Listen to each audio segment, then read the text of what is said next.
नमस्कार। इंदिरा गांधी राष्ट्रीय मानव संग्रहालय में आपका स्वागत है। संग्रहालय की ऑनलाइन प्रदर्शनी के अंतर्गत संग्रहालय के मरुक्षेत्र की आवास प्रदर्शनों को दिखाने का यह कार्यक्रम इस बार रखा गया है। इसमें गुजरात के कच्छ और डेजर्ट क्षेत्र के मकानों में मुख्य तौर पर रवारी समुदाय जहाँ निवास करता है, जो पशुपालक है, उनके बारे में मैं आपको बताना चाहता हूँ। संग्रहालय के लगभग 30 से 40 एकड़ के क्षेत्र में यहाँ पर उनके आवासों को बनाया गया है। इसमें गुजरात के जो नोमैड्स कम्युनिटी है, जो रवारी, जो कि काफ़ी सालों से वहाँ पर निवास कर रही है, और वह क्षेत्र जहाँ पर कि डेजर्ट कम कोस्टल एरिया है, जो कि समुद्र से करीब 200-300 मीटर के क्षेत्र में निवास करते हैं वो लोग। वैसे तो पूरा कच्छ एरिया में उनके सब ग्रुप बहुत सारे हैं। कच्छ के ये पशुपालक समुदाय, जो कि मुख्य तौर पर 3 ग्रुप में बटे हुए हैं: कच्छी रवारी, देवरिया रवारी और बागड़ी रवारी। ये रवारी कच्छ के अंजार तालुका क्षेत्र में निवास करते हैं, और जिसमें कि कच्छी रवारी खासकर अंजार क्षेत्र में निवास करते हैं।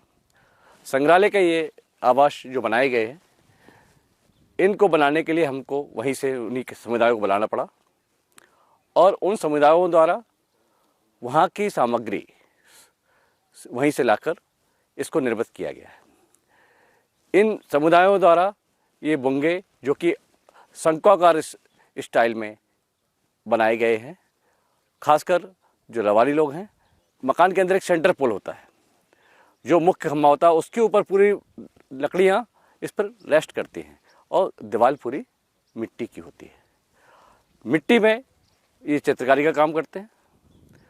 खासकर उनके बर्तन रखने की जगह, किचन, और खासकर जो कपड़े रखने की जगह इसमें बनाई गई है। ये समुदाय वैसे तो बोलते हैं हिमालय से घूमते हुए पंजाब क्षेत्र से होते हुए गुजरात में पहुंचा है, लेकिन इन रवारी समुदायों का जैसलमेर से भी माइग्रेशन हुआ है, जो वाया पाकिस्तान, सिंध होते हुए कच्छ में पहुंचे हुए हैं। ये पशुपालक समुदाय भेड़ और बकरियों उनके साथ में निवास करता है, और ये एक सेमी नोमैड ग्रुप है। इनका माइग्रेशन गुजरात से विभिन्न प्रदेशों में, गुजरात से मध्य प्रदेश, छत्तीसगढ़, आपका आंध्र प्रदेश, केरला, इन सभी क्षेत्रों में वो घूम कर उनके अपने पशुओं को लेकर घूमते हैं। खासकर इनका जो बिजनेस है या व्यापार है, दूध और भेड़ों के ऊन पर निर्भर करता है।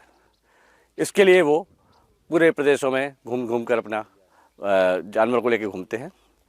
कई जगह तो इनको उसके लिए लोग पैसा भी देते हैं कि हमारे खेत में उनको बिठा दीजिए, जिससे कि उसे उस खेत की उर्वरा शक्ति बढ़े, उनकी बीट से उससे काम हो। ये समुदाय बहुत अच्छा एम्ब्रॉयडरी वर्क भी करता है। खासकर बच्चे 6 साल की उम्र के बाद, खासकर लड़कियां, अपने शादी के दहेज के लिए सामग्री एकत्रित करने लगते हैं। वो कैसे? वो अपने हाथ से उन कपड़ों को बुनते हैं, उनमें एम्ब्रॉयडरी वर्क करते हैं, और उन एम्ब्रॉयडरी वर्क में खासकर नेचर से रिलेटेड चीज़ें, जो नेचर में जो भी उन्होंने देखा है, उसको वो अपना उसमें डिजाइन करते हैं। उसमें विभिन्न तरह के रंग और कांच के टुकड़ों का उपयोग करते हैं। अधिकांश जगह आप जाएंगे डेजर्ट क्षेत्र में, तो जितना वो ड्राई दिखता है, उतने ही ये लोग कलरफुल होते हैं। इसके पीछे शायद प्रकृति ने उनको यही दिया हुआ है कि आप डेजर्ट में भी रहें, लेकिन आप अपनी लाइफ को बड़े कलरफुल रखें। तो उन कपड़ों को वो इतना अच्छा बुनते हैं। लड़कियां अपनी शादी होने तक पूरे दहेज का सामान तैयार कर लेती हैं, जिसमें उनके शादी के कपड़े, शॉल, लहंगे, चुनरी, चोली, ये सब कुछ तैयार करते हैं। और इस बीच में उनको खेत में काम करने के लिए भी जाते हैं। कुछ ग्रुप जो है ना, वहीं रहते हैं, और उनके परिवार के लोग, जेंट्स लोग, भेड़ों को लेकर निकल जाते, मगर उनके बीच में एंट्री होती रहती है, वापस जाते हैं, कुछ आते हैं भी। संग्रहालय में मकान बनाने की प्रक्रिया लगभग 1991 में चालू हुई, और उसमें संग्रहालय में करीब 5 मकान यहाँ पर बनाए। इनके मकान शंक्वाकार में बने हुए हैं, जो कि गोल हैं, और इनमें एक ही दरवाज़ा होता है। खासकर मकान के अंदर में कपड़े रखने के लिए इनका अलग मचान है, उसमें मिट्टी की ही बनी होती है। दूध वगैरह सामग्री रखने के लिए अलमारी है उसकी अलग है, और जो अनाज रखते हैं उसके लिए ग्रेनरी अंदर में बनी हुई है। परिवार में सदस्य बढ़ते हैं तो अलग मकान बना लिया जाता है शादी, और इसमें ही उनका किचन वाला पोर्शन है और इसी में रहने की व्यवस्था हो। भेड़ों की व्यवस्था उनकी अलग बाहर रहती है, बाहर खुले में रहते हैं। संग्रहालय में 91 में ये मकान बनाए गए, और इसको बनाने के लिए वहाँ से कारीगर खासकर टुंडा वाली बांड, जो कि अंजार तालुका में आता है, टुंडा वाली बांड, वहाँ से इन मकानों को कारीगरों को बुलाया गया और उन्होंने यहीं पर रहकर उनको बनाया गया, जिसमें कि जो लकड़ी का काम करने वाले कारीगर रवारी लोग होते हैं उन्होंने, और घास लगाने वाले लेडीज़ लोगों का जो काम है, स्त्रियाँ जो इनकी काम करती हैं घर में पूरा चित्र का काम करती है, जिसमें कांच और मिट्टी कैमल के गोबर से उससे मिला के ये लोग पूरे चित्र के काम करते हैं। रवारी जनजाति का खानपान शाकाहारी होते हैं, और खानपान में इनके मुख्य तौर पर बाजरा और दाल और खासकर इनका बटर और बटर मिल्क दोनों इनका उपयोग करते हैं काफ़ी तौर पे। स्त्रियाँ इसको बनाती हैं खाने को। इनके शादी विवाह गोकुलाष्टमी के दिन ही होते हैं, उसको बड़ा शुभ मानते हैं। उस दिन पूरे गांव में जाके आप देखेंगे तो जगह जगह मंडप सजे होंगे, और उस दिन वो शादियां होती हैं। शादियों में पूरा लड़के दूल्हा पूरा पगड़ी, उनके अलग ड्रेसेस हैं जिसमें एम्ब्रॉयडरी वर्क होती है, तलवार होती है, वो सब साथ में उनका होगा। लहंगा चुनरी लड़की के लिए रहेगी, और शॉल में बड़ा डेकोरेशन होता है, और ये खुद बनाती हैं।